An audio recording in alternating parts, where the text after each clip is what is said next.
Bonjour à tous et bienvenue dans ce nouvel épisode de Celeb Chat Podcast. Au sommaire d'aujourd'hui, Franck Gastambide dans la tempête. Accusé par 6 femmes de violences sexuelles, physiques et psychologiques, l'acteur sort du silence. Et puis Danse avec les stars. Premier prime éliminatoire qui a eu son lot de surprises. Alors, entre performances incroyables, déception et un premier départ qui a choqué les fans, je vous fais le récap complet aujourd'hui. Et pour finir, place à votre dose d'actu express avec le People Express. C'est un véritable séisme qui secoue le cinéma français. Franck Gastambide, star du grand écran et créateur des séries à succès comme Validé, se retrouve plongé au cœur d'un scandale aussi retentissant que dérangeant. 6 femmes, dont 3 de ses anciennes compagnes, l'accusent de violences sexuelles, physiques et psychologiques. Une enquête publiée par Mediapart a mis en lumière ces témoignages glaçants, plaçant l'acteur-réalisateur dans une tourmente médiatique sans précédent. Mais Franck Gastambide ne compte pas se laisser enterrer sans se battre.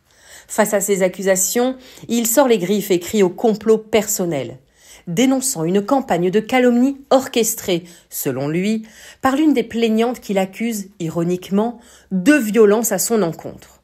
Un retournement de situation qui divise déjà l'opinion.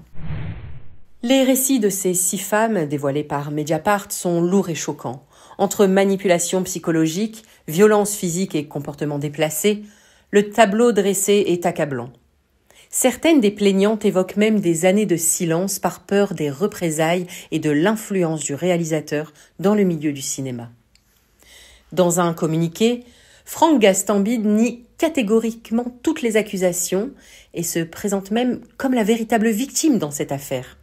Selon lui, tout ceci serait orchestré pour détruire sa carrière et salir son image publique. Il va même plus loin, en accusant l'une des femmes d'avoir elle-même eu des comportements violents à son égard, transformant l'affaire en un véritable champ de bataille médiatique.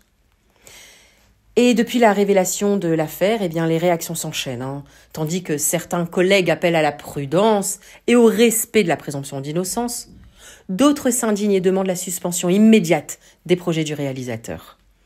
Les réseaux sociaux, eux, sont déjà emparés du débat, les hashtags autour de l'affaire font le buzz. Et maintenant, pour l'instant, aucune action judiciaire officielle n'a été engagée. Mais la pression est forte et les prochains jours s'annoncent décisifs. Entre accusations explosives et ripostes musclées, l'affaire Gastambide pourrait bien devenir l'un des scandales les plus scrutés de l'année. Et vous, que pensez-vous de cette tempête qui secoue le cinéma français ? Affaire à suivre sur Celeb Chat Podcast, bien sûr. Et tout de suite, pour vous, un récap du premier prime éliminatoire de Danse avec les stars 2025.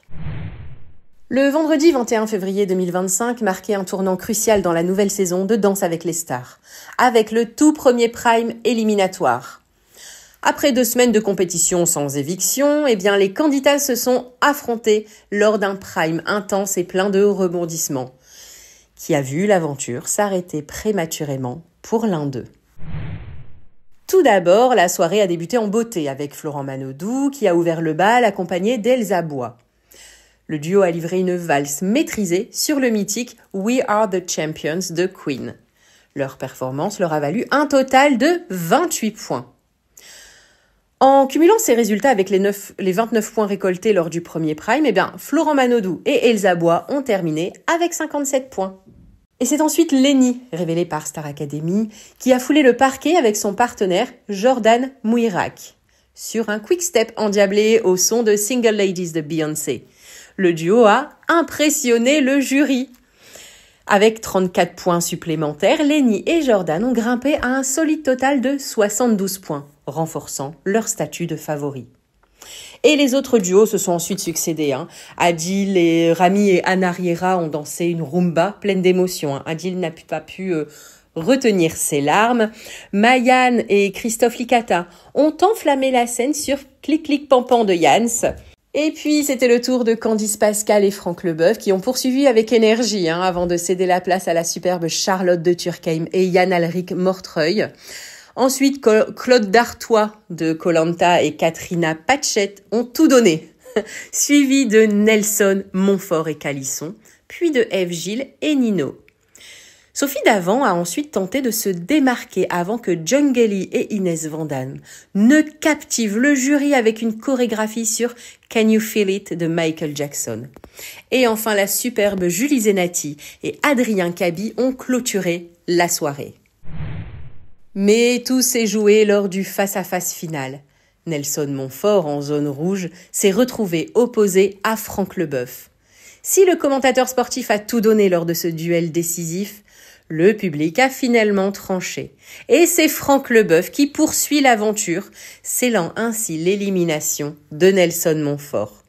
C'est un départ qui a divisé les fans sur les réseaux sociaux, tandis que certains saluent le fair-play de Nelson, d'autres estiment que le choix du public a été trop sévère. Une chose est sûre, cette saison démarre sur les chapeaux de roue et promet encore de nombreux rebondissements.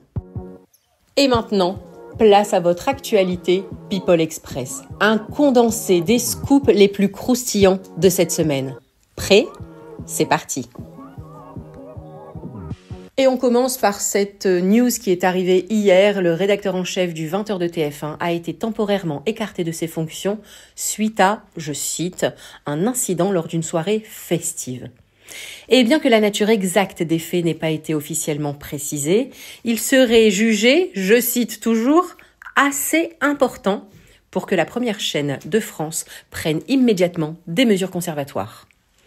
TF1 a décidé de suspendre le journaliste le temps de mener une enquête interne afin de faire toute la lumière sur la situation.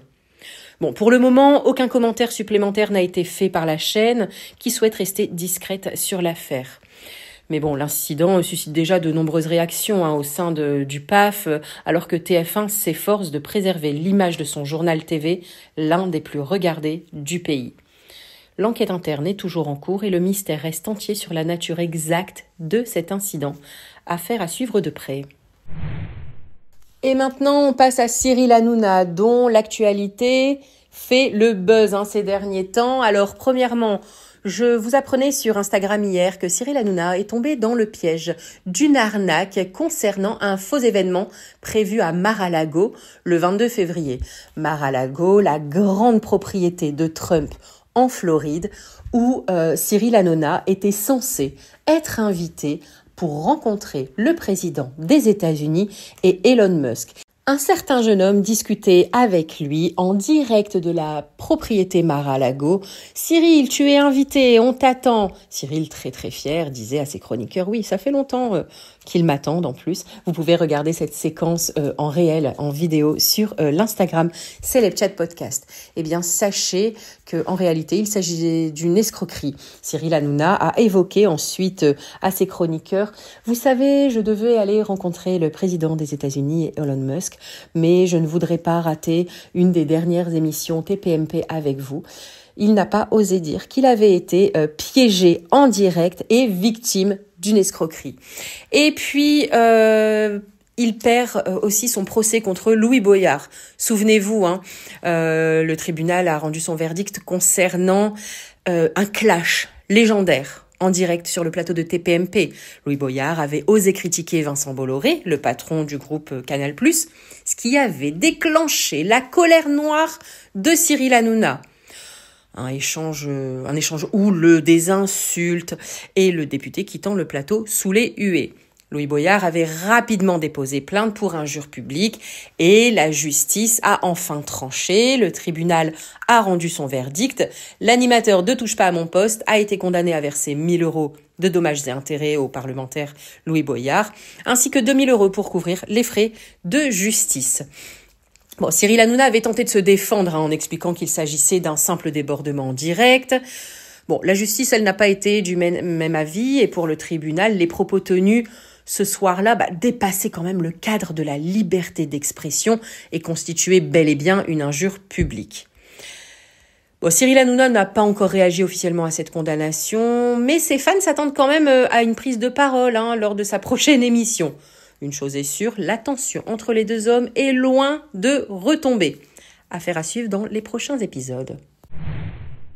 Et puis, le passage de Christophe de Chavannes devant la justice pour excès de vitesse, sous l'emprise de stupéfiants, continue de faire des vagues.